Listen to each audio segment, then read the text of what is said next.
అండి. నా పేరు సునీల్ కుమార్ ఆర్లగడ్డ అండి. మాది విజయవాడ. నేను కేంద్ర స్థానం నుంచి వచ్చానండి. కేంద్ర స్థానం విశ్వాసినండి. ఆత్మీయ తల్లిదండ్రులు వారి ప్రార్థన చేత, వారి ప్రేమతో పడిపోవాల్సిన నన్ను నిలబెట్టి ఇవాళ సజీవుల సంఖ్యలో నుంచి ఈ విధంగా సాక్ష్యం చెప్పే రీతిగా నన్ను బలపరిచారండి. అందుకోసం 2013 సంవత్సరం ముందండి, అప్పుడు నా పరిస్థితి అసలు బాగోలేదండి. అంటే నాకు సరైన ఉద్యోగం లేదు, చేస్తున్న ఉద్యోగాలు పోయాయి. నా మెంటల్ కండిషన్ కూడా చాలా చాలా బాగోని పరిస్థితిలో నేను ప్రభు సన్నిధిలో ఒక చిన్న ప్రమాణం చేసుకున్నానండి. భవిష్యత్తులో నా పరిస్థితి బాగుంటే కనుక మన క్రీస్తు సైన సహవాసం యొక్క ప్రతి బ్రాంచ్ సెంటర్కి వెళ్ళి నేను నా రక్షణ సాక్ష్యం చెప్పుకుంటాను ప్రభు అని చెప్పి ఒక ప్రమాణం చేసుకున్నానండి. దాని ప్రకారం ఇప్పుడు నేను ఒక బ్యాంకుకి మేనేజర్గా పనిచేస్తున్నానండి. ఒక మంచి పొజిషన్లో ప్రభువారు నన్ను ఉంచారండి. అందుకు గాను ఈ సంవత్సరం ప్రతి సెంటర్కి వెళ్తున్నానండి. ప్రభు కృప వల్ల ఇప్పటికి 7 సెంటర్లకు వెళ్ళానండి. ఈ సంవత్సరం ఇది 8వ సెంటర్ అండి నా రక్షణ సాక్ష్యం ఇవ్వడం. నా గురించి, నా కుటుంబం గురించి ప్రార్థన చేయండి. అండ్ నా సాక్ష్యంకు వెళ్ళినట్లయితేనండి, నేను నా సాక్ష్యాన్ని 3 పార్ట్లుగా డివైడ్ చేసుకుంటానండి. అదేంటంటే నా ఉద్యోగం చేసే జీవితం అండి, అలాగే నా వ్యక్తిగత జీవితం అండి, అలాగే నా ఆధ్యాత్మిక జీవితం అండి. 2003వ సంవత్సరానికి కాను నాది డిగ్రీ కంప్లీట్ చేసేసుకున్నానండి. సో అప్పటి నుంచి నేను చిన్న చిన్న ఉద్యోగాలు స్టార్ట్ చేశానండి. 2005వ సంవత్సరం, 6వ సంవత్సరం సిటీ ఫైనాన్స్ అనే ఒక పెద్ద కంపెనీకి నేను వర్క్ చేయడం స్టార్ట్ చేశానండి. సో నేను చాలా బాధ్యతగా వర్క్ చేస్తున్నప్పటికీ అండి ఆ ఉద్యోగం నాకు నిలబడలేదండి. నా తప్పేమీ లేకుండా ఆ ఉద్యోగం నేను పోగొట్టుకున్నానండి. అలాగే 2006, 2007, 2008 సంవత్సరాలకి చోళమండలం డిబిఎస్ ఫైనాన్స్ కంపెనీ అని చెప్పని వేరే మల్టీనేషనల్ కంపెనీ అండి. ఇందులో టీమ్ లీడర్గా సెట్ అయ్యానండి. సో అందులో కూడా నేను బాధ్యతగా జాబ్ చేస్తున్నాను కానివ్వండి, ఆ ఉద్యోగం కూడా నాకు నిలబడలేదండి. ఆ ఉద్యోగం కూడా పోయింది. ఆ తర్వాత జైలోగ్ సిస్టమ్స్ ఇండియా ప్రైవేట్ లిమిటెడ్ అని 2010, 11, 12, 13 నేను ఈ ఇయర్స్ అంతా కూడా ఈ కంపెనీలో వర్క్ చేస్తున్నానండి. సో ఇందులో కూడా నాకు అప్పచెప్పిన వర్క్ అంతా నేను చాలా జాగ్రత్తగా పని చేస్తున్నప్పటికీ ఈ ఉద్యోగం కూడా నిలబడలేదండి. ఇలా నేను ఏ జాబ్కి వెళ్తున్నా కానీ ఆ జాబ్లో ఆ ఉద్యోగం పోతూ వస్తుందండి నా తప్పు లేకుండా. సో ఇంకా అప్పటికే నేను మన మందిరంకి వస్తున్నాను తప్ప అయ్యగారితో అమ్మగారితో మాట్లాడడం కానివ్వండి, వారితో క్లోజ్గా ఉండటమే కానివ్వండి, ప్రతి విషయం వారితో డిస్కస్ చేయడమే కానివ్వండి, ఇదేమీ చేయకుండా నా నేను వస్తున్నాను, కాసేపు ప్రార్థన చేసుకోవడం, లేదా ఆదివారం మందిరంలో ఉండటం, వెళ్ళిపోవడం, ఇలాగే చేస్తున్నానండి. సో ఈ క్రమంలో ఇలాగ కన్ఫ్యూజన్ లైఫ్లోకి వెళ్ళిపోయానండి. సో అది ఒక టైం వచ్చేసరికి ఏమైందంటే, నా 2013 సంవత్సరం నేను బండి మీద తిరిగేవాడిని కాస్త ఇలా జారుకుంటూ సైకిల్ దగ్గరికి వచ్చేసానండి నా పొజిషన్. ఎందుకంటే అప్పటికే ఉద్యోగాలన్నీ పోతూ ఉన్నాయండి. సో ఈ విధంగా ఉంటున్న సమయంలో నేను ఇంకొక ఆలోచన చేసుకున్నానండి. ఒకవేళ నాకు ఉద్యోగాలు సెట్ అవ్వడం లేదు కదా, మిషనరీ పరిచర్యకి వెళ్ళిపోదాము అని చెప్పని ఢిల్లీ, ముంబై, కలకత్తా, చెన్నై ఇక్కడ ఉన్న ఆర్గనైజేషన్స్తో నేను మాట్లాడడం స్టార్ట్ చేశానండి. అంటే నేను క్రిస్టియన్ని, నేను ఈ పరిచర్యకు వచ్చేస్తానండి అని. సో అలా ప్రయత్నం చేస్తుంటే అవి కూడా ఫెయిల్ అయిపోతున్నానండి. ఈ విధంగా ఇటు ఉద్యోగం సెట్ అవ్వడం లేదు, అటు మిషనరీ పరిచర్య సెట్ అవ్వడం లేదు. ఇంకా కంప్లీట్ ఒక డిప్రెషన్ మైండ్ సెట్లోకి వెళ్ళిపోయానండి. ఎంత డిప్రెషన్ మైండ్ సెట్ అంటే, ఆ టైంలో నాతో ప్రయాణం చేసి, అంటే నాతో పాటు ఉన్న వాళ్ళు తెలుస్తుందండి, ఏది చూసినా చిరాకు, ఏది మాట్లాడాలన్నా చిరాకు, ఎంతో మొండితనం, ఒక ఒక ఒక వైరాగ్యం అనే పరిస్థితికి నా మైండ్ సెట్ వెళ్ళిపోయిందండి. సో ఇంకా అదే సమయంలో నా ఫ్యామిలీ మ్యారేజ్ చేసుకోమని ప్రపోజల్ పెట్టారండి. ప్రపోజల్ పెట్టి ఒక రోజు శనివారం పూట తండ్రి గారి దగ్గరికి, తల్లి గారి దగ్గరికి తీసుకొని వచ్చి నా ఫ్యామిలీ అందరూ ఒకవైపు, అయ్యగారు అమ్మగారు వైపు కూర్చొని నాకు ఎక్స్ప్లెయిన్ చేయడం స్టార్ట్ చేశారండి. అయ్యగారు, అయ్యా వివాహం చేసుకో, అన్నీ సెట్ అవుతాయి అని చెప్పని అప్రాక్సిమేట్లీ శనివారం సాయంత్రం 11 గంటలకు నాతో కన్వర్సేషన్ స్టార్ట్ చేశారండి. తెల్లవారుజాము వరకు నాతో మాట్లాడుతూనే ఉన్నారు. ఏమనంటే అన్ని మంచి మాటలేనండి. అయ్యా వివాహం చేసుకో, సెట్ అవుతావు, మేము చెప్పినట్లు విను, ఇప్పటి వరకు నువ్వు సెట్ అవ్వలేదు కదా, నా మాట విన్నాయా అని చెప్పని ఆ నైట్ అంతా నాతో మాట్లాడుతూనే ఉన్నారండి. కానీ నేనైతేనండి రాత్రి సమయంలో ఏదైతే నేను ఫస్ట్ మాట చెప్పానో, అండి నా నేను వెళ్ళిపోతాను, నా పని నన్ను చేసుకొని నన్ను వదిలేయండి అని చెప్పని ఏదైతే ఒక మాట చెప్పానో, అదే మాట ఆ పొద్దున్న 4 గంటల వరకు నేను అదే మాట మీద ఉండిపోయానండి. ఇంకా మార్నింగ్ వరకు అయ్యగారు అమ్మగారు చాలా టైం స్పెండ్ చేసి ఒక మాట అన్నారండి. నేను ఎవరితోనే ఒక 2-3 నిమిషాలు మాట్లాడితేనే నా మాట వింటారు, అటువంటిది ఒక రాత్రంతా మాట్లాడి నేను ఎంత చెప్తున్నా కానీ నువ్వు ఇంత మొండిగా ఉన్నావు, నువ్వు మాట వినడం లేదు, సరే నువ్వు ఇష్టం వచ్చినట్టు నువ్వు చేసుకోయ్యా, కాకపోతే నాదొక మాట, భవిష్యత్తులో నువ్వు బాగోకపోతే కనుక తిరిగి నా దగ్గరికి వచ్చి నేను బాగోలేదండి అని చెప్పి నువ్వు బాధపడి నన్ను బాధ పెట్టొద్దు, ఇంక నీ పని నువ్వు చేసుకొని చెప్పి నన్ను పంపించారండి అక్కడి నుంచి. ఇంకా అక్కడి నుంచి వచ్చేసిన తర్వాత ఒక 2-3 రోజులు అయిన తర్వాత నాకు ఆ మాట బాగా గుచ్చుకుందండి. ఇప్పటి వరకు నన్ను ఈ మాట అడిగిన వాళ్ళు లేరు, నా ఫ్యామిలీ కూడా అడగలేదు. నేను బాగుంటే, నేను బాగోపోతే అయ్యగారికి ఏం సంబంధం, సో ఇక్కడ ఏదో లాజిక్ ఉంది అని చెప్పని నేను తిరిగి మళ్ళీ తండ్రి గారి దగ్గరికి వచ్చానండి. వచ్చి అయ్యగారండి, ఇప్పటి వరకు నా సొంత జ్ఞానము, నా సొంత తెలివి, నా సొంత ఆలోచనతో నేను నడిచానండి, నేను సక్సెస్ అనేది చూడలేదు. ఇప్పుడు నేను కంప్లీట్ కంప్లీట్గా మీ చేతుల్లోకి వస్తాను, మీరు చెప్పినట్లే వింటాను, నన్ను ఏం చేయమంటారో చెప్పండి, నాకు ఒక మంచి లైఫ్ కావాలని చెప్పని అయ్యగారిని అడిగానండి. అడిగినప్పుడు అయ్యగారు చెప్పిన మొట్టమొదటి మాట అండి, గంట ప్రార్థన, 10 రోజులు గంట ప్రార్థన, 3 రోజులు పూర్తి ఉపవాసం, అలాగే ఎదురుగా విశ్వాసుల కూటలు వస్తున్నాయి అయ్యా, వాటిలో నువ్వు కలువు, ప్రభు నీకు ఏదో ఒక మార్గం చూపిస్తారని చెప్పి నాకు ఒక స్వీట్ అడ్వైస్ ఇచ్చారండి. సో ఆ ప్రకారం నేను చేస్తూ ఉండగానేనండి, కంచికచర్ల నుంచి నా వైఫ్ పద్మ సంబంధం వచ్చిందండి. ఆ సంబంధం మ్యాచ్ ఒప్పేసుకున్నాను అండ్ మ్యారేజ్ కూడా అయిపోయిందండి. అక్టోబర్ 17వ తేదీకి నాది మ్యారేజ్ అయిపోయిందండి. ప్రభువారు ఈ విధంగా మొట్టమొదటి గొప్ప కార్యం నా పట్ల చేశారండి. అండ్ ఆ మ్యారేజ్ అయిన టైంకి కూడానండి నా చేతిలో జాబ్ లేదు. మళ్ళీ తండ్రి గారి దగ్గరికి వచ్చాను, అయ్యగారండి జాబ్ లేదు, మరి ఇప్పుడు మ్యారేజ్ అయ్యి ఉందని చెప్పి బాధపడుతున్న సమయంలో అయ్యగారు అమ్మగారు మళ్ళీ నన్ను ఓదార్చి, ఏం కాదయ్యా, మేము ప్రార్థన చేస్తున్నాము, నువ్వు అన్ని ప్రయత్నాలు చేస్తూ ఉండని చెప్పి నన్ను ఎంతో బలపరిచారండి. సో అదే 2013 సంవత్సరం అండి, డిసెంబర్ మంత్లో కోటక్ మహీంద్రా బ్యాంక్లో ఒక చిన్న ఎగ్జిక్యూటివ్ పోస్ట్ దొరికిందండి. 4,500 రూపాయల శాలరీ. అప్పటి వరకు నేను చేసిన ఉద్యోగాలకి దానికి సంబంధం లేదు. తండ్రి గారికి చెప్పాను, ఏం పర్లేదయ్యా, నువ్వు ముందు జాయిన్ అయిపో, నేను ప్రార్థన చేస్తుంటాను, ప్రభువారు నీకు మార్గం చూపిస్తాను చెప్పి మళ్ళీ ధైర్యపరిచారండి. ఇమ్మీడియట్గా వెళ్ళి ఆ జాబ్లో జాయిన్ అయిపోయానండి. ఆ జాబ్ అలా చేస్తూ ఉన్న సమయంలోనేనండి 2014 నెక్స్ట్ ఇయర్గానండి అదే బ్యాంక్ వాళ్ళు నాకు టీమ్ లీడర్గా పొజిషన్ ఇచ్చేసారండి. అండ్ ఒక ప్రమోషన్ వచ్చేసిందండి. ఇంకా ఆ ప్రమోషన్ వచ్చినప్పుడు నాకు ఇంకా కాన్ఫిడెంట్ పెరిగిందండి. అప్పటి వరకు నాకు అన్ని వ్యతిరేకంగా ఆలోచించేవాడిని, ఏది అవ్వదులే అని చెప్పి అనుకునేవాడిని, అలా పాజిటివ్గా ఆలోచించడం స్టార్ట్ చేశానండి. ప్రభువారు నాకు ఏదో కార్యం చేస్తారు, అయ్యగారు అమ్మగారు వెనకాల ఉన్నారు, వారు ప్రార్థన చేస్తున్నారు, నన్ను బలపరుస్తున్నారు అని చెప్పి అని ఒక పాజిటివ్ నోట్కి నేను వచ్చేసానండి. సో ఇంకా ఆ 2015లో ఈ టీమ్ లీడర్ పొజిషన్ నుంచి అండి, అండ్ 2016లో అదే బ్యాంక్ వాళ్ళు నన్ను అసిస్టెంట్ మేనేజర్గా మళ్ళీ ప్రమోషన్ ఇచ్చారండి. అండ్ ఇంకా ప్రమోషన్స్ రావడం స్టార్ట్ అవుతున్నాయండి. నేను ఇంకా స్ట్రాంగ్ అయ్యాను, ఇంకా స్ట్రాంగ్ అయ్యి ఇంకా బలపడ్డానండి. ఇంకా ఏది ఉన్నా కానీ, ఏ విషయం ఉన్నా కానీ అయ్యగారి దగ్గరికి అమ్మగారి దగ్గరికి వచ్చి నేను ఎక్స్ప్లెయిన్ చేసుకొని వారి దగ్గర సొల్యూషన్ ఎత్తుకొని ఆ సొల్యూషన్ ప్రకారం నేను నడవడం స్టార్ట్ చేశానండి. అప్పటి వరకు లోకంలో ఉన్న ఫ్రెండ్సే కానివ్వండి, లోక సంబంధమైన విషయాలే కానివ్వండి, అన్నింటినీ వదిలేశానండి. వదిలేసి కేవలం ఇంకా ఆత్మీయ తల్లిదండ్రులతో నడవడం స్టార్ట్ చేశానండి. ఈ విధంగానండి 2018వ సంవత్సరం వచ్చేసరికేనండి ఇంకొక బ్యాంకులో నన్ను డెప్యూటీ మేనేజర్గా ప్రభువారు మళ్ళీ ప్రమోషన్ ఇచ్చారండి. అండ్ ఈ ఉద్యోగంలో టార్గెట్స్ ఉంటాయండి. ఆ టార్గెట్స్ ప్రకారం అవి అవ్వట్లేదని చెప్పి తండ్రి గారికి చెప్పినప్పుడు తండ్రి గారు ఒక చిన్న మొక్కుబడి చెప్పారండి. ఆ మొక్కుబడి చేసుకుంటుంటే ఆ టార్గెట్స్ కూడా అయిపోతున్నాయండి. ఆ విధంగా సాగుతున్న సమయంలో 2022వ సంవత్సరం అండి నన్ను అదే బ్యాంకుకి మళ్ళీ మేనేజర్గా ప్రమోషన్ ఇచ్చారండి. ఈ విధంగా అండి ఇప్పుడు మేనేజర్ స్థాయిలో నేను ఒక ప్రైవేట్ బ్యాంకుకి నేను వర్క్ చేస్తున్నానండి. ఈ విధంగానండి నా నా ప్రొఫెషనల్ లైఫ్ అంతా కూడాను ఎంతో సక్సెస్ రేట్లో ప్రభువారు తీసుకెళ్లారండి. అండ్ నా పర్సనల్ లైఫ్ అండి సెకండ్ పాయింట్. సో నా వ్యక్తిగత జీవితం కోసం నాకు 2 మగపిల్లల్ని ఇచ్చారండి ప్రభువారు. అండ్ 2019వ సంవత్సరం అండి నా వైఫ్కి అనుకోకుండా డెంగ్యూ ఫీవర్ వచ్చిందండి. ఆ డెంగ్యూ ఫీవర్ తనకి బ్రెయిన్ మీద పనిచేసిందండి. సో అనుకోకుండా తను స్పృహ తప్పి ఇంట్లో కళ్ళు తిరిగి పడిపోయింది.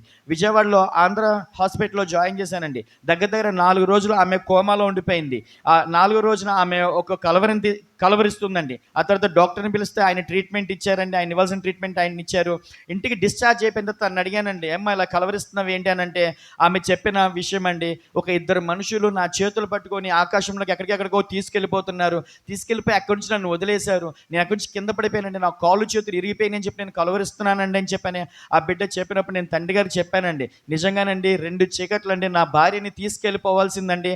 అలా తీసుకెళ్ళిపోనీయకుండా తిరిగి సజీవుల లెక్కలో అయ్యగారు అమ్మగారు చేసిన ప్రార్థన, వారు ఎప్పటికప్పుడు నాతో బలంగా ఉండి ఏ శక్తిని చెప్పయ్యా, ఆ అమ్మాయి దగ్గర ఉండయ్యా నువ్వని చెప్పని వారు నాకు చెప్పిన మాటలు ఆ ప్రకారం నేను చేయబట్టి అండి నిజంగా నా భార్యను బ్రతికించి సజీవుల లెక్కలో ఉంచారండి.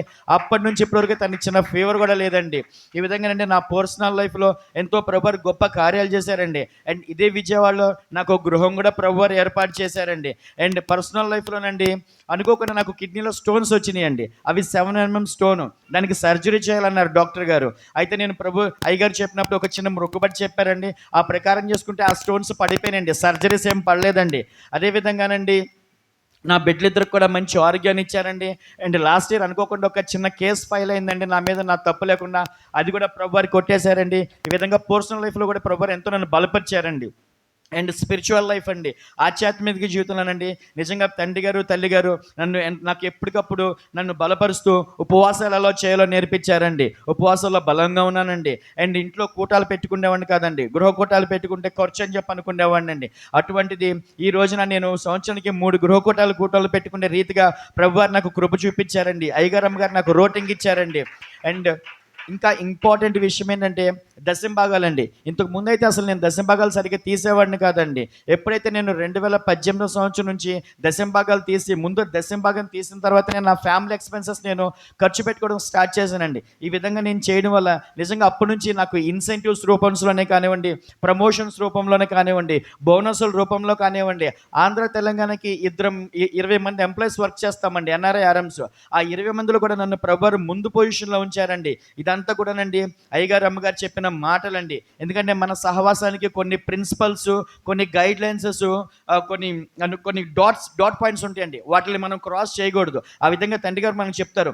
అవన్నీ నేను జాగ్రత్తగా పాటించబట్టి ఈ గొప్ప కార్యాలన్నీ నాకు జరుగుతూ వచ్చినాయండి. అండ్ ఇంకో ఇంపార్టెంట్ విషయం ఏంటంటే గంట ప్రార్థనలండి. అయ్యగారు నేర్పించారు గంట ప్రార్థనలు చేయండి అని. నిజంగా ఈ గంట ప్రార్థనలు నాకు ఎంతో ఉపయోగపడినాయి అంటే ప్రభువారికి ఎంతో దగ్గరగా ఉండటమే కాకుండా అండి, నాది శాలరీ కరెక్షన్ అవ్వక చాలా ఇబ్బంది పడుతున్నానండి. సో నేను అయ్యగారికి, అమ్మగారు చెప్పాను లాస్ట్ ఇయర్, అంటే శాలరీ జాబ్ అయితే ఉంది కానీ శాలరీ అయితే పెరగట్లేదండి అని చెప్పాను. అన్నప్పుడు నేను ప్రార్థన చేస్తానా అని చెప్పని అయ్యగారు, అమ్మగారు వారి గంట ప్రార్థనలు ఉంచడమే కాక నన్ను కూడా గంట ప్రార్థనలు చేసుకోమన్నారండి.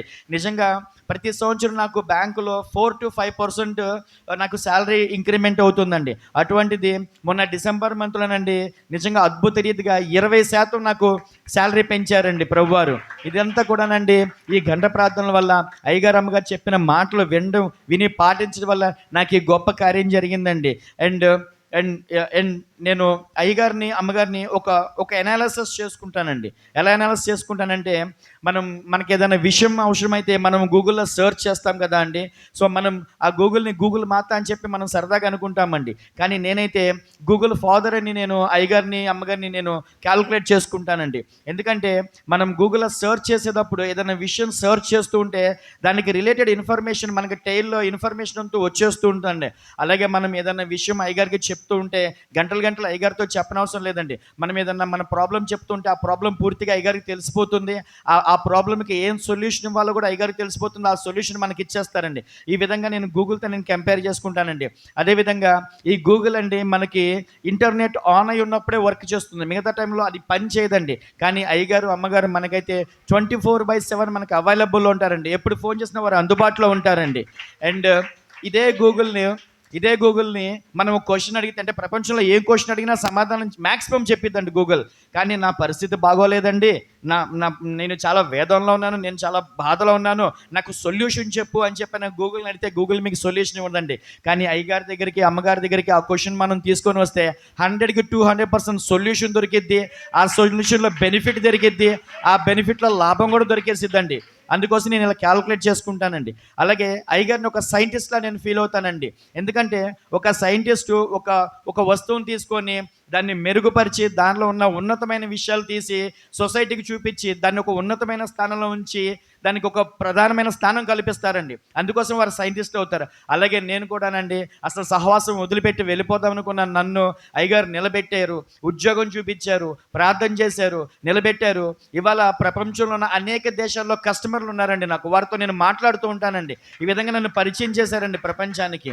అదేవిధంగా అండి అయ్యగారు నేను ఒక ఫిలాసఫర్గా ఫీల్ అవుతానండి. ఎందుకంటే అయ్యగారితో పాటు సేవ చేస్తున్న అనేక మంది సేవకులు ఇవాళ మంచి ట్రైనింగ్స్ అయ్యి అబ్రాడ్ వెళ్ళి అక్కడ ట్రైనింగ్స్ అయ్యి ఇవాళ సేవ చేస్తున్నారండి. కానీ నాకు తెలిసి అయ్యగారు చిన్నప్పటి నుంచి ఇదే విజయవాడలోనే ఉన్నారండి, ఏ దేశమే వెళ్ళలేదండి. ఎక్కడికి వెళ్ళి ట్రైనింగ్ తీసుకోవాలండి, ప్రభువారి దగ్గర ట్రైనింగ్ తీసుకున్నారు, ఆ ట్రైనింగ్తోనే సహవాసాన్ని నడుపుతున్నారండి.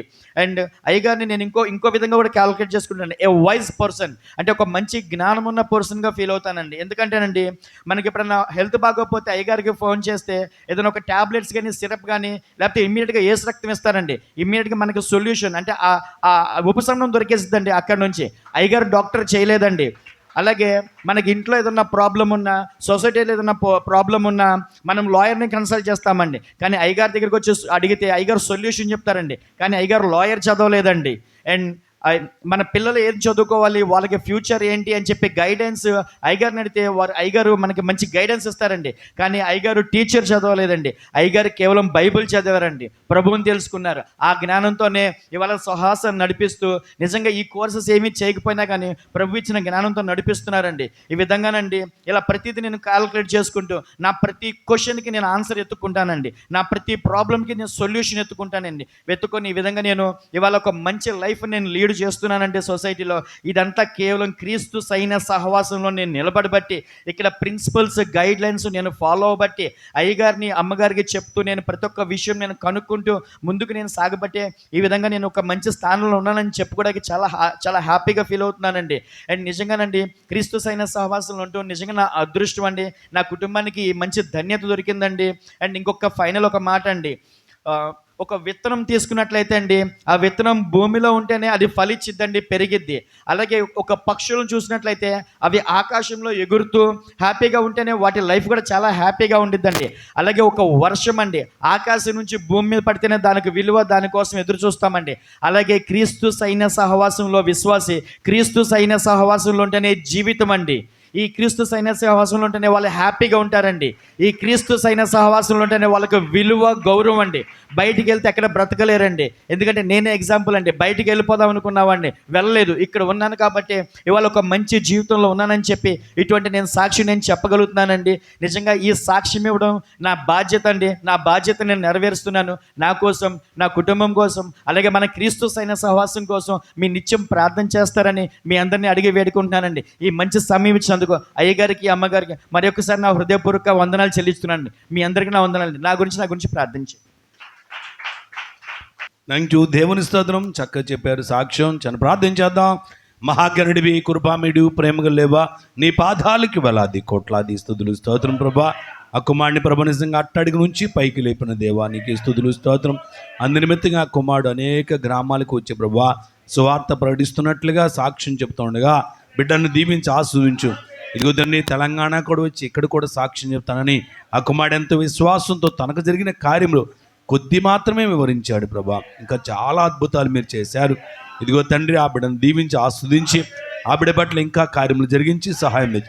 ఈ రీతిగా అనేక మందికి ఎటువంటి గొప్ప గొప్ప మేలులు క్రీస్తు సైన్య సాహసంలో జరిగించమని మన ప్రభువును రక్షకుడని యేసుక్రీస్తు వారి అతి పరిశుద్ధ నామమున అడిగి వేడుకుంటున్నాం పరమ తండ్రి.